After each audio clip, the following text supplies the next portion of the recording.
예, 우리 시장은 전체적으로 관망세 속에서 방향성을 탐색하고 있는데요. 특징은 이제 코스닥 쪽이 조금 더 힘을 내주고 있는 모양새이고요. 코스피는 약보합으로 좀 혼조권입니다. 예, 월요일 시황에서 한 주간의 투자 가이드를 주시는 분이죠. 주식원탑 김진 이사님 함께 하겠습니다. 어서 오십시오. 안녕하십니까. 오늘 이야기 나눌 주제를 보겠습니다. 네, 이번 주에 여러 이슈 가운데 미국 마이크론의 실적 발표가 있고요. 반도체나 삼성전자와 관련된 영향을 미칠 겁니다. 이야기하겠습니다. 먼저 이제 미국의 FOMC 빅컷 이후의 시장의 큰 이슈들은 사실은 좀 줄어들지 않았나 그런 생각도 드는데요. 이번 주 체크 포인트 좀 알려주세요.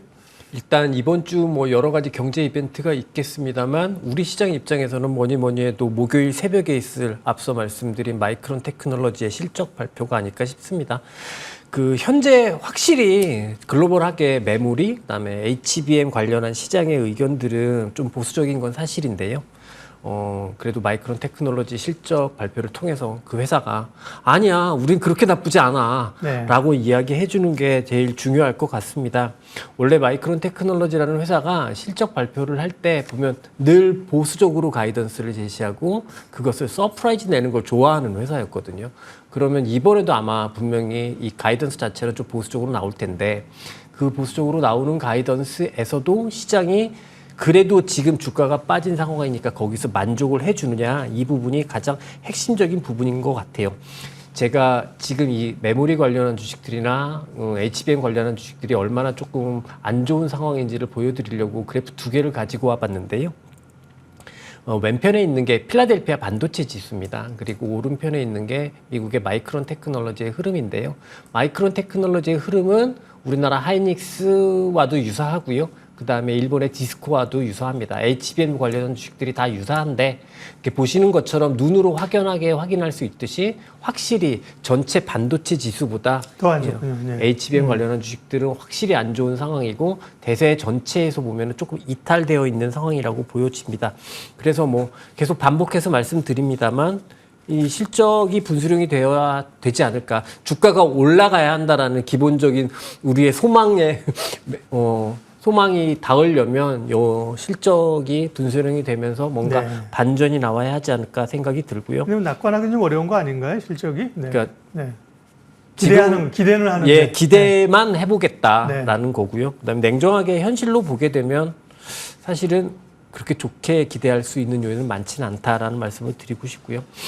이외에 이번 주에 있는 경제 지표를 이벤트를 생각을 해보면 금리 인하 이전이라고 하면 아마 이번 주에는 금요일 날 있을 PC를 가장 중요한 이벤트입니다라고 제가 이제 매주 월요일마다 PC, CPI 나올 때마다 이렇게 말씀드렸었는데 이제는 조금 시각을 달리 해야 되지 않을까라는 생각을 합니다.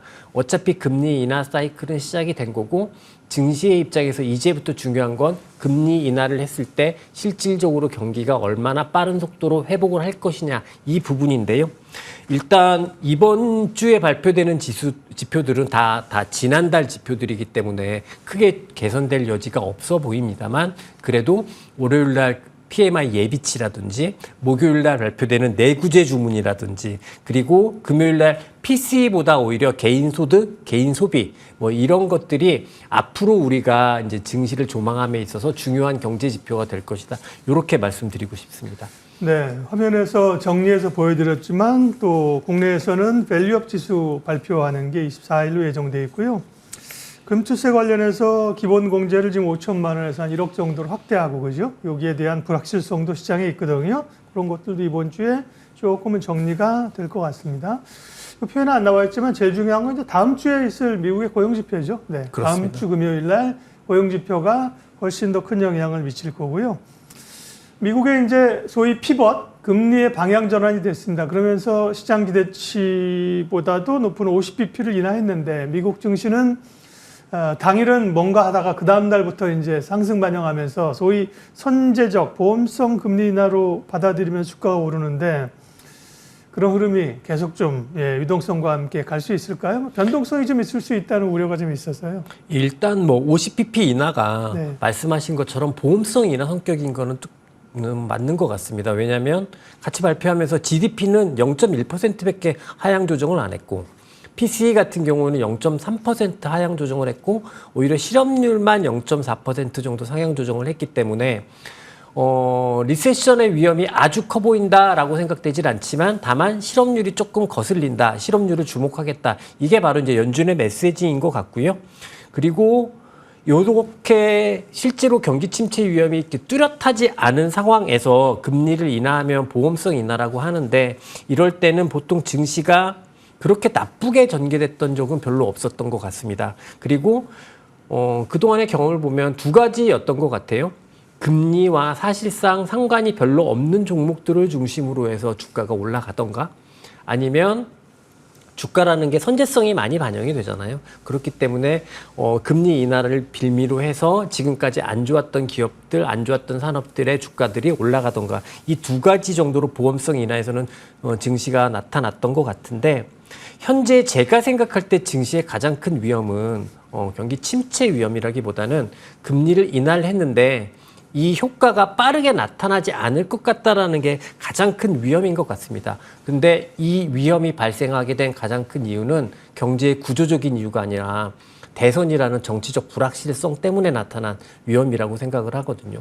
그렇다면 당장 금리를 인하했다고 해서 지금 안 좋은 산업들이 좋아질 것을 기대하기는 어려울 것 같고 그러면 금리와 보다 조금은 상관이 없는 기업들이 좋아질 것 같은데 현 시점 사실 지난 몇 년 동안 주도주는 AI 주도주였고 이 주식들은 사실 금리와 그렇게 상관없이 산업이 확장되어 왔던 그런 산업이기 때문에 당분간 주도주 자체에서 뭔가 부정적인 이슈가 없다라면 미국 시장 같은 경우에는 주도주군을 중심으로 해서 상승이 좀 나타날 수 있지 않을까 이렇게 기대를 해봅니다.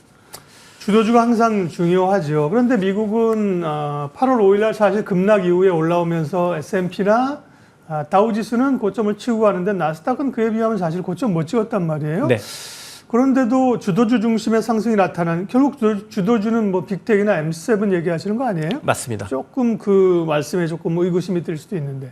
네, 금리 인하를 전후로 해서 뭐 경기 민감주도 좀 동반 상승해 주기 네. 시작하고 이런 흐름들이 존재하기는 합니다. 하지만 앞서 말씀드린 대로 확실히 주도주를 중심으로 재편되어 있다는 생각은 저는 지울 수는 없거든요.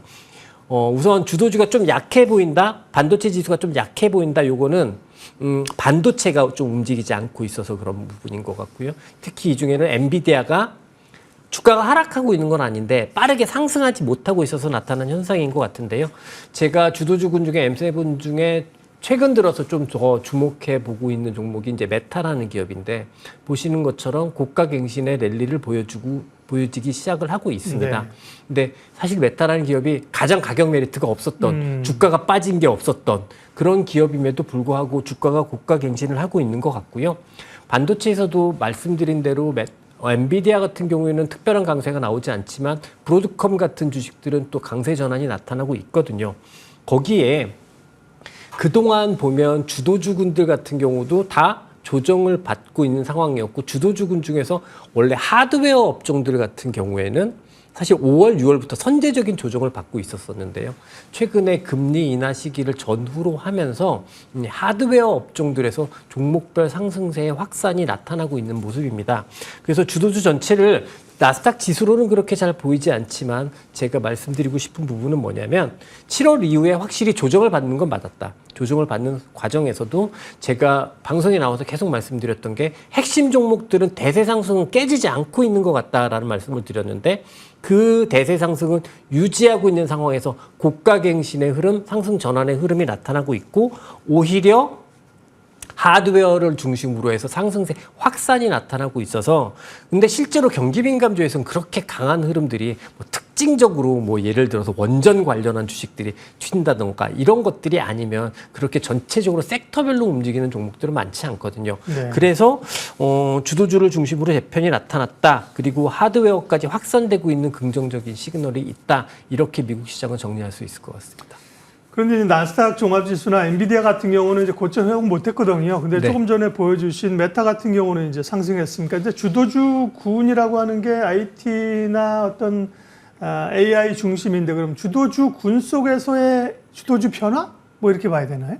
근데 항상 그랬던 것 같아요. 예. 이게 일시적으로 그 전체 큰 틀에서 지나고 나면 다 똑같이 올랐는데 예. 한 2, 3개월 동안은 또 이쪽이 좀 더 강세를 보이고 2, 3개월은 또 이쪽이 강세를 보이고 이렇게 엇갈려 가면서 움직였던 게 이제 그동안 지난 몇 년 동안의 흐름이었기 때문에 네. 저는 이번에는 엔비디아가 조금 덜 움직이고 있지만 다른 종목들이 충분히 강하고 있고 이건 다 주도주 큰 틀 안에서 볼 수 있는 종목이라고 보면 뭐 나쁘지 않은 동향이다 이렇게 볼 수 있는 거죠. 네, 이제 국내 관련된 기업들이 그걸 얼만큼 쫓아가면서 영향을 받느냐가 관심이고 대표적인 게 이제 반도체인데요. 네.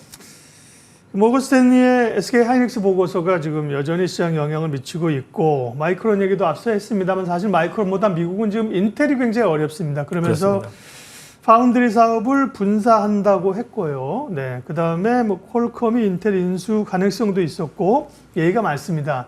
얼마 전에 젠슨 왕이 그런 얘기를 했어요. 우리 패키징 TSMC 말고도 맡길 곳이 있다. 그러니까 혹시 삼성전자 그랬는데 지금 보니까 인텔 아니야? 뭐 이런 느낌이 또 인텔 파운드리 아니야? 미국에서 반도체 몰아주기 이런 쪽으로 가요. 삼성전자나 뭐 SK 하이닉스나 국내 반도체주는 어떻게 해야 돼요?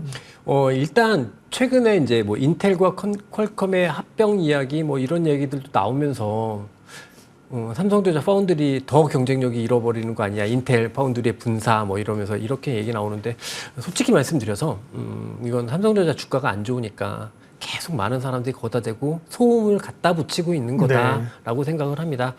사실 삼성전자가 파운드리에서 크게 활약했던 적도 없고 그다음에 삼성전자가 이 파운드리 때문에 주가가 강하게 상승했다고 우리가 설명했던 적도 사실은 없었던 것 같아요. 네. 그냥 마음속에 항상 그런 기대감만 가지고 있었던 거죠. 그러니까 주가가 나쁘기 때문에 모든 것들을 다 안 좋은 쪽으로 해석하려고 하는 부분이 아닐까라고 생각을 하고 그냥 저는 직관적으로 가장 핵심적으로 봐야 되는 부분은 메모리 그리고 HBM 관련한 주식들이 확실히 반도체 전체에서 이탈해 있다. 그리고 이게 회복이 돼야 우리나라도 조금 회복할 수 있을 것 같다. 이렇게 말씀을 좀 드리고 싶습니다. 그렇죠. 위탁 상산하는 파운드리보다도 핵심은 메모리나 HBM이다. 그러면 지금 메모리나 HBM은 아직까지는 분위기나 이제 확 올라올 환경은 아니라는 말씀이시네요. 그렇습니다. 네. 그러면 국내 이제 전략을 세워야 됩니다. 미국은 확실히 좀 비컷 이후에 위쪽으로 어찌됐든 간에 변동성이 나타날지 모르겠지만 이쪽으로 방향을 잡았는데 국내 증시는 상당히 제한적이고요. 그런 미국 증시 흐름을 따라갈 수 있는 게 뭐가 있을까? 아니면 자체적으로 우리는 여전히 순환매 뭐 바이오 같은 쪽에 힘을 실어야 되는가? 전략 좀 알려주세요. 일단 큰 틀에서는 그냥 제약 바이오, 그다음에 조선 방산 뭐 이런 쪽에다 이렇게 핵심을 두고 있는 게 더 맞을 것 같다는 생각이 들고요. 시장 전체로 큰 긍정적인 기대보다는요. 다만 앞서 제가 미국이 지금 하드웨어를 중심으로 해서 상승세가 확산이 되고 있다는 말씀을 드렸잖아요. 근데 이게 하드웨어가 일반적으로 알려져 있는 뭐 네트워크 장비 이쪽에만 해당하는 게 아니라 전력 설비, 그다음에 냉각 설비 이런 것까지 지금 확산돼서 나타나고 있습니다. 제가 그래프 두 개를 보여드릴 건데요. 네. 왼편에 나와 있는 그래프가 이튼 코어포레이션이라고 미국의 전력 설비를 하는 기업입니다. 그리고 오른편에 있는 게 버티브 홀딩스라고 냉각 설비를 하고 있는 기업인데 이게 사실은 굉장히 다른 산업이거든요. 근데 주가를 보시면 굉장히 유사한 형태를 취하고 있습니다. 근데 우리나라에도 이런 흐름들과 똑같은 형태로 거의 유사한 형태의 흐름들을 보여주고 있는 섹터가 있는데 그게 바로 변압기입니다. HD 현대일렉트릭을 저 차트를 보시고 한번 쳐보시면 오늘 같은 경우 약세를 보이고 있습니다만 좀 유사한 형태라는 것을 확인하실 수 있을 것 같고요. 한동안 올해 내 HD 일렉트릭도 계속해서 상승하면서 이제 펀더멘탈에 대해서 되게 많이 알려져 있고 그래서 펀더멘탈을 통해서 접근하시는 것도 좋은 방법이겠습니다만 이렇게 글로벌 흐름 이렇게 같이 움직이는 종목들이 있다는 점을 참고하셔서 이런 종목들도 좀 관심 있게 보시는 것도 괜찮지 않을까. 미국에서 관련한 주식들이 같이 움직여주고 있는 상황이니까 이렇게 말씀드리고 싶습니다. 네, 정리 좀 해보면요. 예, 어쨌든 간에 미국은 기존 주도주 중심으로 상승세가 나타난다면 이어갈 가능성이 높다. 네. 국내 증시는 반도체는 여전히 부담스럽기 때문에 조금 피해갈 수 있는 순환매. 그 중에 오늘은 전력기기 말씀하신 거고요. 네. 그 밖에 또 주도적으로 가져갈 쪽은 바이오하고 아까 뭐라 그러셨죠? 뭐 조선, 방산, 뭐 이렇게 지금 방산. 우상향하고 있는 몇몇 개 종목들이 있는데요. 근데 그런 종목들을 끌고 가시는 게 더 낫겠다라는 생각을 하고 있습니다.